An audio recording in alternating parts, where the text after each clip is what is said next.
Ready ready. संयुक्त राष्ट्र संघ पढ़ रहे थे हम लोग, उसका हम लोग भाग पढ़ रहे थे, अंग पढ़ रहे थे। अंग इसका 6 अंग था। महासभा जिसको जनरल असेंबली बोलते थे, सुरक्षा परिषद सिक्योरिटी काउंसिल बोलते थे, आर्थिक और सामाजिक परिषद जिसको इकोनॉमिक एंड सोशल काउंसिल बोलते थे, परन्यास परिषद जिसको ट्रस्टशिप बोलते थे, अंतर्राष्ट्रीय न्यायालय इंटरनेशनल कोर्ट ऑफ जस्टिस बोलते थे, और सचिवालय जिसको हम सेक्रेटरीट बोलते थे। कल हम लोग महासभा पढ़ लिए थे। महासभा को विश्व का लघु संसद बोलते थे, जान गए थे हम लोग। उसके बाद महासभा के बाद हम लोग आज सुरक्षा परिषद पढ़ेंगे। क्या पढ़ेंगे हम लोग? चलिए हम लोग को सुरक्षा क्या क्या देगा सुनिए। यह संयुक्त राष्ट्र संघ का मुख्य अंग है और एक प्रकार से कार्यपालिका है।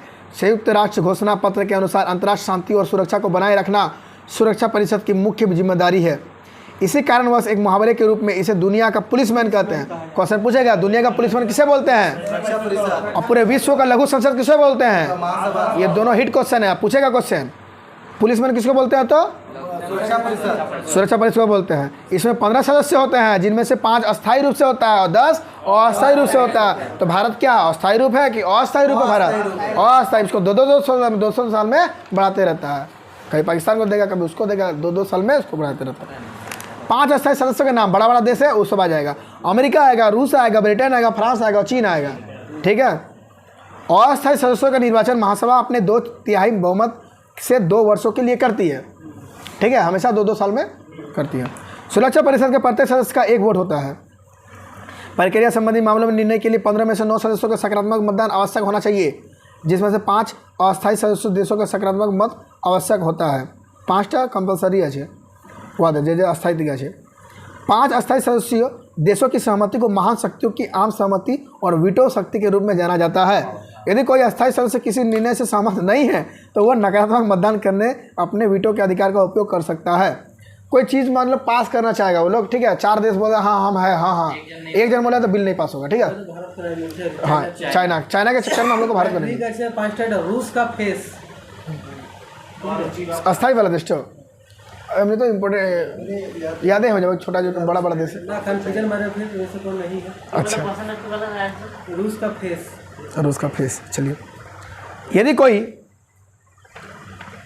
अस्थायी सदस्य किसी निर्णय का समर्थन नहीं करता है तो उस समय निर्णय को रोकना भी नहीं चाहता है तो वह मतदान की प्रक्रिया के दौरान अनुपस्थित रह सकता है। मतलब हम 5 है अस्थायी सदस्य, ठीक है, सबके सामने बोलेंगे हम नहीं, इसको हम बिल को ना हम समर्थन नहीं करेंगे। उससे अच्छा हम गायब रह जाओ, गायब रह गया उसका मतलब ना, ठीक है, उसका वैल्यू नहीं है, अस्थायी है, क्या उसका फर्क पड़ता है। सोवियत संघ ने वीटो का उपयोग सबसे पहले अधिक बार किया है।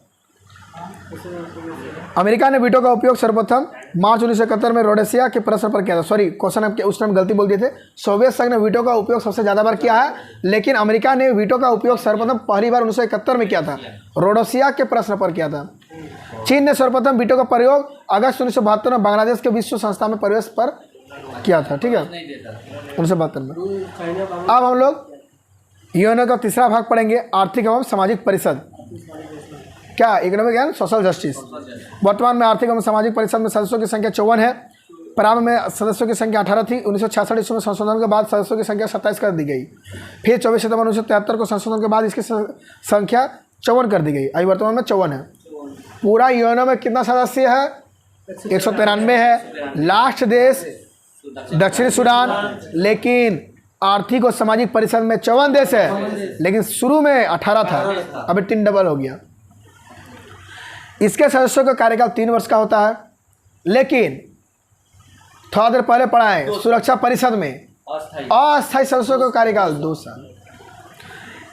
आर्थिक एवं सामाजिक परिषद में यह अस्थायी संस्था होती है, परंतु इसमें एक तिहाई सदस्य प्रतिवर्ष पद मुक्त हो जाता है, परंतु अवकाश ग्रहण करने वाला सदस्य पुनर्निर्वाचित हो सकता है। समझ गए इसका मतलब क्या बोलना चाह रहा है? समझ गए ना।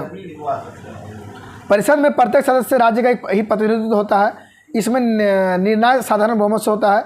आर्थिक एवं सामाजिक परिषद की बैठकों में वर्ष में 2 बार होती है, अप्रैल में न्यूयॉर्क में और जुलाई में जेनेवा में। देखिए, जौ से जुलाई, जौ से जेनेवा, और अप्रैल में न्यूयॉर्क में। ठीक है, अप्रैल न्यूयॉर्क होगा। अब देखते हैं, परिषद अपना कार्य विभिन्न प्रकार के आयोगों, अस्थायी समितियों तथा विशेष संस्थाओं के माध्यम से पूरा करती है। कुछ आयोग के नाम क्या क्या है? आर्थिक और रोजगार आयोग, जनसंख्या और यातायात आयोग, संयुक्त राष्ट्र बाल संकट कोष, यूनिसेफ। अब हम लोग यूएनओ का चौथा भाग पढ़ेंगे। क्या पढ़ेंगे हम लोग? प्रन्यास परिषद, जिसको ट्रस्टशिप बोलते हैं। संयुक्त राष्ट्र संघ ने मैंडेट व्यवस्था के स्थान पर न्यास पद्धति को ग्रहण किया था और उसके संचालन के लिए न्यास समिति का निर्माण किया था। न्यास पद्धति का मूल सिद्धांत यह है कि इस समय कुछ पिछड़े हुए, अल्पविकसित और आदिम दशा वाले प्रदेशों के निवासी इस योग्य नहीं है कि वे अपने देश का शासन स्वयं कर सके। इन्हें दूसरे विकसित देश की सहायता अपेक्षित है। विकसित देशों का यह दायित्व होता है कि वे उनके विकास की पूरी सहायता दें और जब तक ये अपना शासन करने से समर्थ नहीं हो जाते तब तक इनके हितों का देखभाल न्यास अमानत समझते हुए इनका अपना स्वार्थ के लिए शोषण ना करें। मैं बोलना चाहता है कि जितना भी अविकसित प्रदेश या देश है उसको विकसित करने के लिए ट्रस्टशिप बनाया गया बस।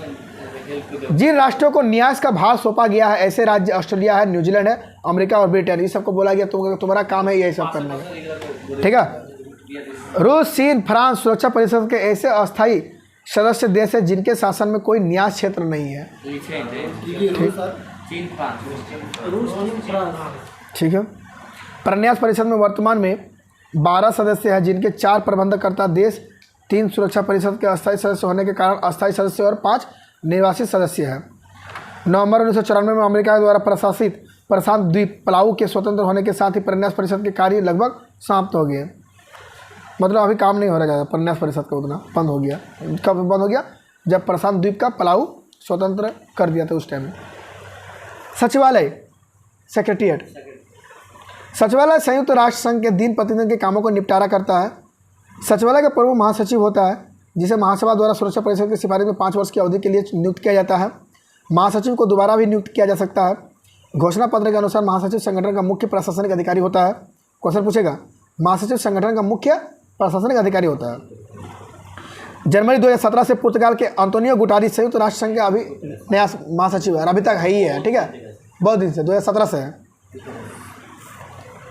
लास्ट वाला भाग पढ़ लेते हैं, उसके बाद कल पढ़ेंगे हम लोग महासचिव कौन कौन कब बना था, क्या बना था, उस सब के बारे में देखेंगे, ठीक है। अभी थोड़ा सा पढ़ लेते हैं, आगे यूट्यूब पढ़ लेते हैं। अच्छा, संयुक्त राष्ट्र संघ का महासचिव कौन था? पहला त्रिगवेली नार्वे का था, त्रिगवेली नार्वे का था, और लास्ट का भी एंटोनियो गुटारेस है। हाँ, एंटोनियो गुटेरेस है।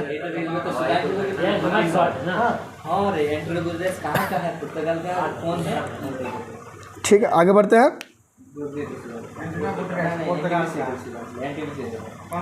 देखिए आगे अंतर्राष्ट्रीय न्यायालय पढ़ लेते हैं लास्ट भाग, उसके बाद बॉक्स वाला पढ़ेंगे, ठीक है।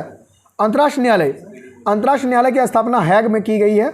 एकमात्र अंतर्राष्ट्रीय न्यायालय है जो कि न्यूयॉर्क में नहीं है, उसका मुख्यालय कहाँ पर है? हैग में है, नीदरलैंड। 3 अप्रैल 1946 को की गई है। अंतर्राष्ट्रीय न्यायालय के संविधि 5 अध्याय तथा 70 अनुच्छेद है। क्वेश्चन पूछेगा अंतर्राष्ट्रीय न्यायालय में कितना अध्याय है? तो 5 अध्याय है। अनुच्छेद कितना है? तो 70 है। इसमें न्यायाधीशों की संख्या 15 रखी गई है। इनकी नियुक्ति 9 वर्षों के लिए होती है। प्रत्येक 3 वर्ष बाद 5 न्यायाधीश अवकाश ग्रहण करते हैं। कोई भी 2 न्यायाधीश एक ही देश के नहीं हो सकते हैं। न्यायाधीश अपने में से किसी एक अध्यक्ष या उपाध्यक्ष को 3 वर्ष के लिए चुनते हैं। वर्तमान में अमेरिका के जॉन ई डोनोगी अध्यक्ष एवं रूस के किरिल जिवोरगेन उपाध्यक्ष हैं। न्यायालय की सरकारी भाषाएं फ्रेंच और अंग्रेजी है। न्यायाधीश होता है आप पे जाके 15 होता है, 9 वर्षों में होता है चुनाव। 9 साल के लिए, हाँ 9 वर्षों के लिए होते हैं, तो 9 साल बाद ही चुनाव होगा। प्रत्येक 3 वर्ष बाद 5 न्यायाधीश अवकाश ग्रहण करते हैं। न्यायालय की सरकारी भाषाएं फ्रेंच और अंग्रेजी है। न्यायालय का क्वारम 9 है। कितना क्वारम है? तो कार्यवाही संचालन के न्यायाधीशों की नियुक्ति संख्या 9 है। चलिए ख़त्म हो गया, कल पढ़ा देंगे बॉक्स वाला पूरा, ठीक।